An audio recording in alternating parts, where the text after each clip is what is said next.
आवाहन कराल नागरिकांना? मला असं वाटतं की जेवढं मतदान कमी होईल तेवढं त्यांच्या पदरी काय पडेल हे गेल्या 5 वर्षात पाहिलं. आणि मला असं वाटतं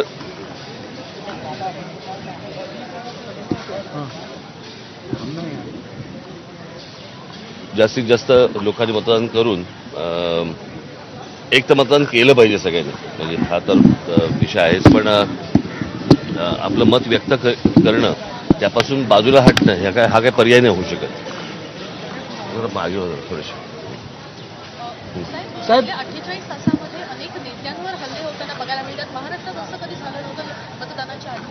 पैसे सापडले, हल्ले होताना अनेक अनिल देशमुखांवर हल्ला झाला, अपक्ष उमेदवारांवरती पण हल्ले झाले. तुम्हाला आठवत असेल तर माझ्या गुढीपाडव्याच्या सभेमध्ये मी असं म्हटलं होतं तेव्हा की जे तुम्ही आजपर्यंत पाहिलं नाही अशा गोष्टी तुम्हाला या निवडणुकीमध्ये बघायला मिळतील.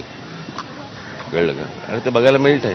साहेब, आपण अभित इथे उभा आहे. महाराष्ट्रात आपले अनेक उमेदवार उभे आहेत. आपण नेहमी म्हणताय की यावेळेस सत्तेत मनसे असेल, कसं परफॉर्मन्स पाहताय? झालं ना, आता सगळ्या निवडणुका झाल्या, आता मतदान झालं. करू शकाल?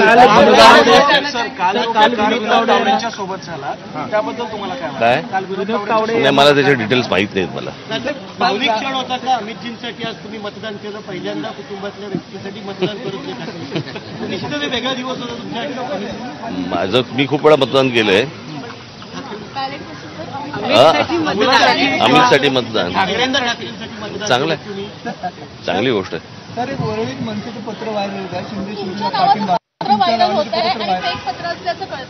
मला नाही माहिती रे. तुम्ही कुठेतरी सकाळून काहीतरी बातम्या काढताना आम्हाला प्रश्न विचारता, माहित नाही मला.